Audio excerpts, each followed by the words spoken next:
I need to practice talking to you folks. Getting more comfortable being in front of the camera. Lord knows it's been fun. And the more I do, the more I learn. And the more you learn, the better you get. So, look, I wasn't getting that better because I wasn't looking in the camera. I was thinking about this thought the other day. No. Why do I keep starting things like that? I need to get to the point. What is the point? So I started really thinking about getting my life together. Ironically, when my mom tried to kill herself. And it dawned on me what type of conflict internally that had to have been. And it's not about clout or anything, not clout, but this is not about a sympathy plea because my mom's fine. She, by the grace of God, and maybe we need to stop saying that, but I felt all things aligned in a way that allowed me and my siblings to find her. So, to find her in time. So, with that, I say that was what was meant to happen. Things like that, they don't just happen by chance because it doesn't work out like that for everybody. So when it does work out like that for someone, I honestly believe it was supposed to. Anyway, back to it. So I am at an age where I have to think long and hard about how the things that I do affect people. And while I understand that that was not, the normal experience for anybody to have, I care very deeply about the state of someone's mentality. And I say that because if you think about the internal struggle that happens, if you cut yourself, your body automatically starts healing, doesn't it? You get a scab. If you have something like some foreign parasite, something, when you get sick, your body fights it off. When you get injured, your body comes together to heal itself. It builds a scab. It sends the white blood cell. Like, things go into action without you consciously thinking of it. You don't have to sit there and say, oh my God, my hand is cut. Okay, let me build a scab. Nobody says that.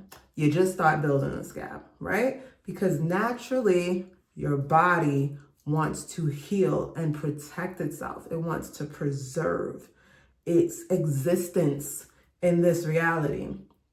So when I had to really stop and think, what goes through someone's mind, or what goes through my mom's mind, or what goes through anybody's mind when they intentionally want to harm themselves, because your body's natural instinct is to protect itself. So you're in such an internal conflict that I can't even fathom. Anyway, let me get back to my makeup. So, like I was saying, it came to a thought where I was like, what had to have been going on? Like what type of negative self-talk, what type of self-talk was happening there when you or anybody, hopefully not you, but when anybody gets to that point. And don't get me wrong, full transparency, I feel like I've been through that thought process before in my life, but there's a lot of things going on. That's for another time. But I do feel like I was always able to reel myself back because it was like, what? I'm having a moment. But I would reel myself back. But to the part where we even have the idea to harm yourself in a way, like want to unalive yourself. I think that's what people have to say on YouTube or something. It really makes me feel like this is something that we need to get a handle over. I think my first time where that word shocked the hell out of me, I was getting ready for work one day. I was getting my kids ready for school, and CNN was talking about how trigger warning.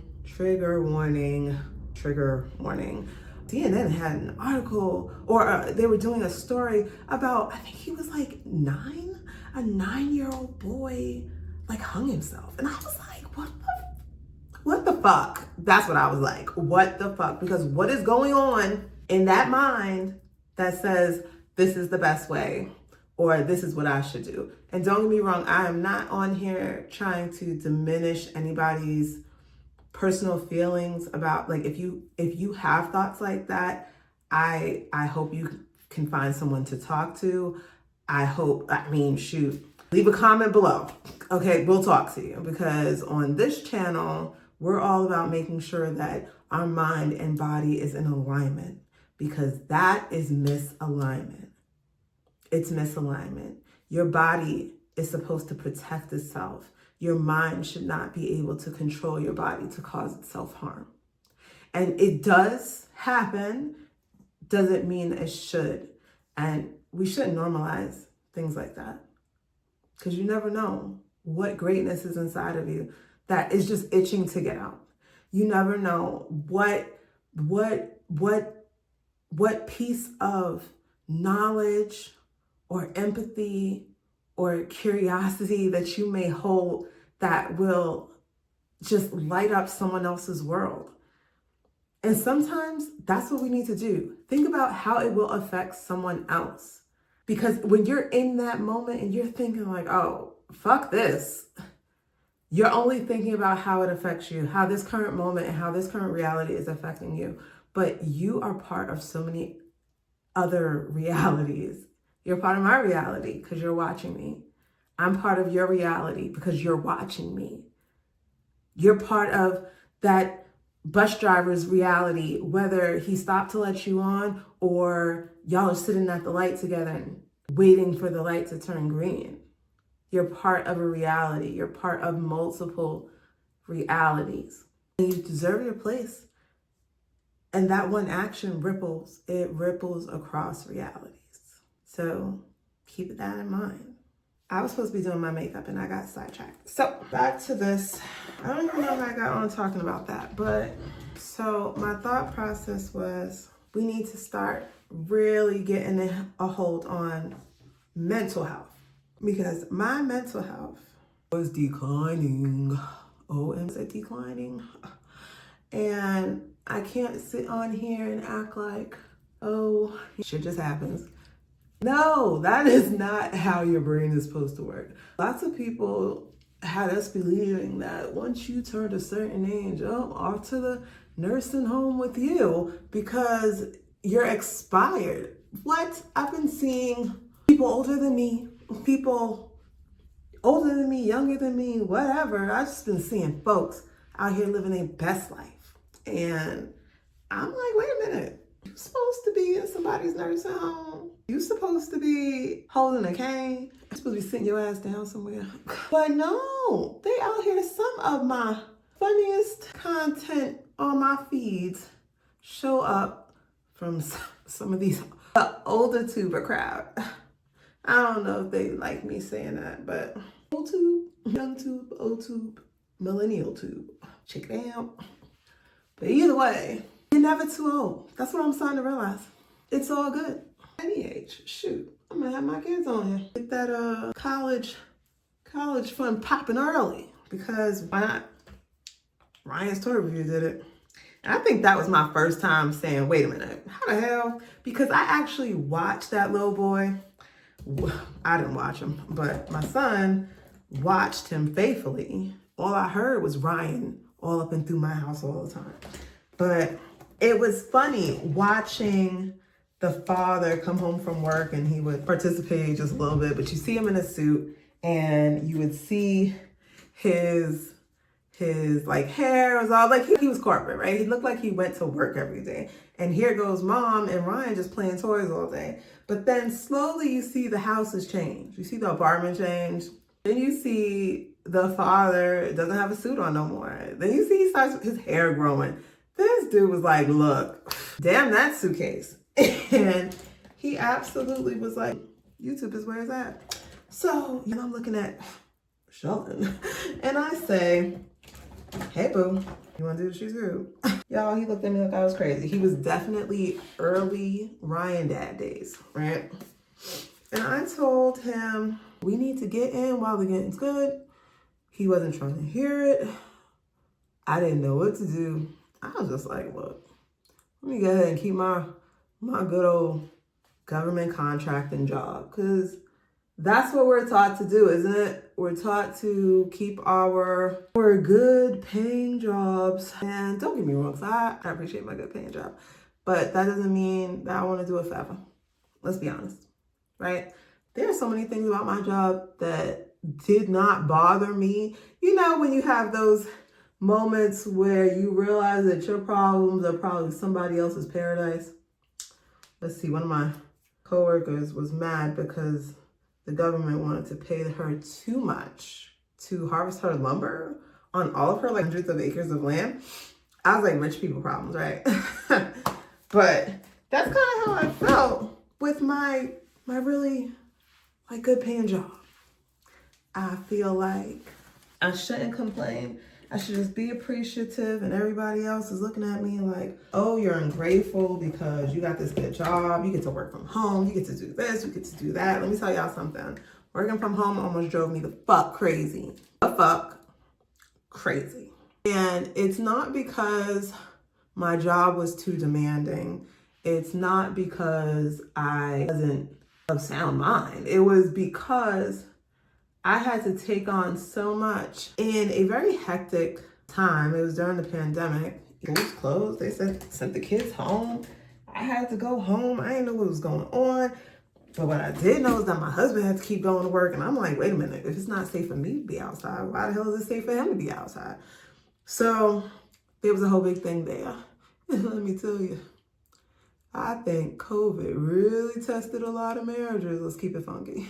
But I felt like I was losing my mind because I went from being around people all day to being scared shitless all day in a house with kids who I had to try to not be scared in front of, but also still be scared enough to let them know that they should be kind of scared, but not traumatize them. Does any of this make sense? Does any of it make sense?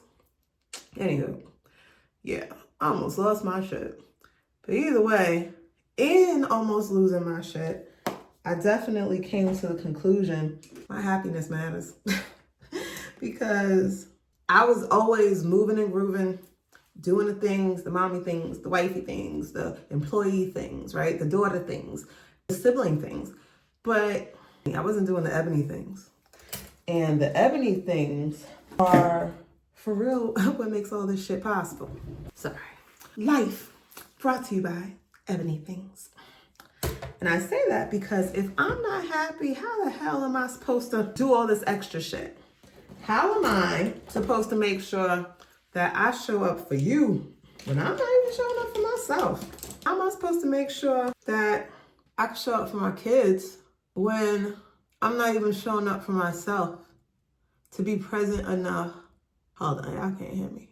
I wasn't even in my skin enough to be present to pick up on moments that I would normally pick up on. Like, you know, as a mom, you would sit and say, my kid seems a little off today. I wonder what's going on with them. Let me go ask this question. Let me go do this. Let me go do that, right? Because that's part of that mommy magic, that female magic, that guardian magic. I don't know. We're like, you know, why I'm putting on this dark ass lipstick. Y'all know I don't do that. Am I doing it for the gram? This ain't in the gram. Probably ain't going anywhere. It's called trial and error, guys. Tried something, I erred. Scott tissue. Keep it moving. Life goes on. Life goes on. Anywho, so what were we talking about? Shucks. Forgot what we were saying. Shit, it's gonna be a problem. I need to be able to stay on topic. It's gonna come back to me. It's gonna come back to me. But when I think about what was happening back in 2020 and then 2021, because I bought a house during the pandemic, and that was so miraculous. To me, it was miraculous because we didn't know what to do. Like, even the realtors didn't know what to do. My real estate agent, Monty, he was awesome, and he absolutely was patient with me and all my craziness. But we figured that mess out together, because I was like, I don't want to be in this apartment where I can't regulate the airflow. I couldn't regulate the airflow, guys, during COVID in that hallway. And people was getting crazy. It was in a nice area, but it was just that uncertainty that was driving everybody crazy. And then the fear mongering, and not to say that it wasn't something worth being afraid of, it was just the way that they were keeping us glued to the death count. The death count, guys. And then when you actually got wind that people that you know, personally, family, that was a lot.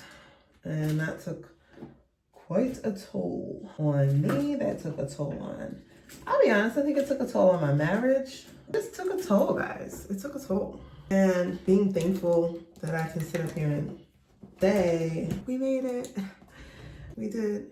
And we're thankful. We're thankful for that. We're thankful for that as a family. We're thankful for that as just humans. It was hard. COVID was hard. And life is hard. No. Life is felicity. Life is joyous and abundant and magical. Guys, life is magical. I don't understand how people walk through lives thinking, oh, no, I do. Oh, shit. Real in the moment realization. Fuck. I do know what it was like. I do know how people do that. Maybe that's why my viewpoint is so unique, because I do know how it feels to walk through life just planning for the worst. Like, guys, okay, I used to smoke cigarettes, but when I did, I worked in Manhattan. And so when I was working in Manhattan and I would go downstairs for a cigarette break, shame, but I would literally sit there smoking my cigarette, looking like, all right, if a plane flew into that building, I need to run. I would have a best chance of running to this train station and taking a left, or run all the way around, run through the building out the other exit, but then wait, no, because then if it impact and then the building would fall back that way. Let me rethink this. So if I go across the street, because then the impact coming from this way will knock everything that way, and I run that way, I should be okay, right? Look, I used to live my life like this. I lived my life like this, thinking, what is my escape strategy? What is my exit plan? How the hell do I survive life? Because at any moment, some shit can go down and you might die, honestly. And now I'm just sitting over here like, oh, ew, what? Rainbows, sunsets, slow mornings, and it feels so much better. And I'm like, how do people live like that? I did. I lived like that for a while. Well, it's nice chatting.